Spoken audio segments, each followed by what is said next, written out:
حضرت لقمان حکیم نے اپنے بیٹے کو کہا 3 نصیحتیں تجھے کرنے لگا ہوں، یہ 3000 نصیحتوں کا خلاصہ ہے، اور ان میں بھی 2 کو یاد رکھنا، 1 کو بھول جانا۔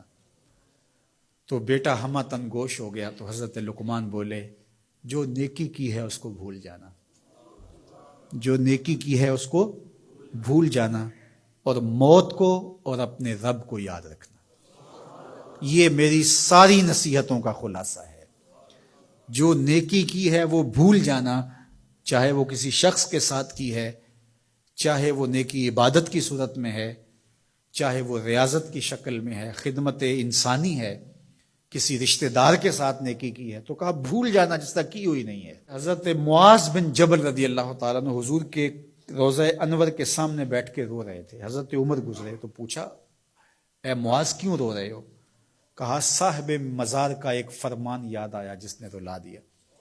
کہا وہ کیا فرمان ہے؟ کہا ایک دن حضور نے کہا تھا ادنا سی ریا بھی شرک ہے، تھوڑی سی ریاکاری بھی شرک ہے۔ اللہ صرف اس عمل کو قبول کرتا ہے جو محض اس کے لیے کیا جائے۔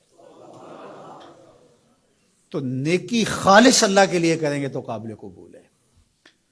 اللہ تعالیٰ غیرت والا ہے، وہ کسی اور کو اپنے ساتھ شریک ہونا پسند نہیں کرتا۔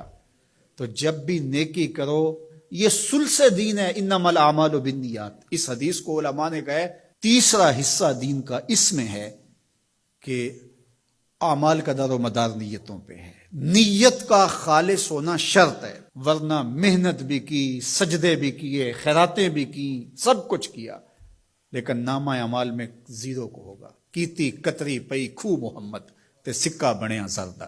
تو ریاء سے بچنے کی تلقین کی گئی۔ حضرت لقمان حکیم نے کہا جو نیکی کی ہے اس کو بھلا دینا، اللہ کو اور اپنی آخرت کو کبھی فراموش نہ کرنا۔ جب آخرت مستحضر رہتی ہے، ہر وقت بندہ خیال میں رہتا ہے کہ میں اللہ کے حضور پیش ہونا ہے، ایک میدان لگنا ہے، وہاں ترازو گڑے گا، اعمال تولے جائیں گے، تو خود بخود اپنا محاسبہ کرتا رہتا ہے۔ یہاں وہ کچہری خرید سکتا ہے، عدالتیں خریدی جا سکتی ہیں، تھانے یہاں بک جاتے ہیں، یہاں منصف بک جاتے ہیں، لیکن وہاں اللہ کی پولیس نہیں بکے گی، وہاں کے تفتیشی نہیں بکیں گے، وہاں کے تھانے، وہاں کی کچہریاں نہیں بکیں گی، وہاں ترازو پورا وزن تولے گا۔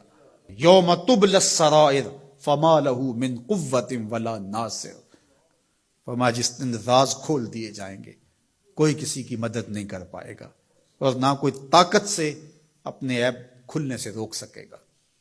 تو جب مستحضر ہوگا کہ میں اللہ کے حضور پیش ہونا ہے، ایک کچہری لگنی ہے، ایک عدالت لگنی ہے۔ آج مکار آدمی، جھوٹا آدمی، خائن آدمی، بد کردار آدمی بچ کے نکل جاتا ہے، عدالتوں کو چکمے دے جاتے ہیں لوگ، عدالتیں خرید لیتے ہیں، دھمکا لیتے ہیں، سب کچھ ہو جاتا ہے اس دنیا میں۔ طاقتور کی کوئی بات نہیں کرتا، کمزور پھٹے چڑھا دیے جاتے ہیں، لیکن ایک عدالت ایسی لگنے والی ہے جہاں انصاف ہوگا، جہاں عدل ہوگا۔ تو اس لیے کہا کبھی اس کو فراموش نہیں کرنا، اور دوسرا اپنے رب سے کبھی بھی غافل نہیں ہونا۔ اپنے رب سے جو غافل ہو جاتا ہے وہ زندگی کے مقصد کو کھو بیٹھتا ہے۔ اور اسی کو رومی کہتے ہیں دنیا ہے یہ چیز، دنیا از خدا غافل بدن۔ دنیا کیا ہے؟ کہا سونے چاندی ہیرے جواہرات کا نام دنیا نہیں ہے، خدا سے غافل ہو جانے کا نام دنیا ہے۔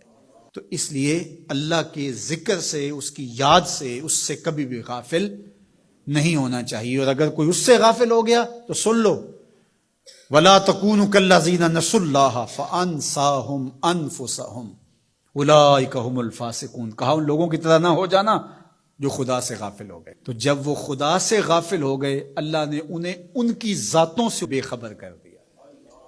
کسی نے کہا اقبال سے کہ تو نے خود ہی کا سبق کہاں سے لیا تھا؟ کہا قرآن کی اس آیت سے لیا تھا۔ اور یہ بات ذہن میں بٹھا لیں، اپنے لیے بھی اور اپنی اولادوں کی طبع میں راسخ کریں جیسے بھی ہو سکے، کہ ایک چیز کو بھول جانا ہے، جو نیکی ہو گئی بھول گئے، اور اللہ کو بھی یاد رکھنا ہے اور آخرت کو بھی یاد رکھنا ہے۔ یہ چیز یاد رہ گئی تو سمجھ جاؤ خیر ہے، اور اگر یہ 2 چیزیں بھول گئی اور جو بھولنے کی چیز ہے وہ یاد رہی تو سمجھو ہم نے اپنا سب کچھ لٹا دیا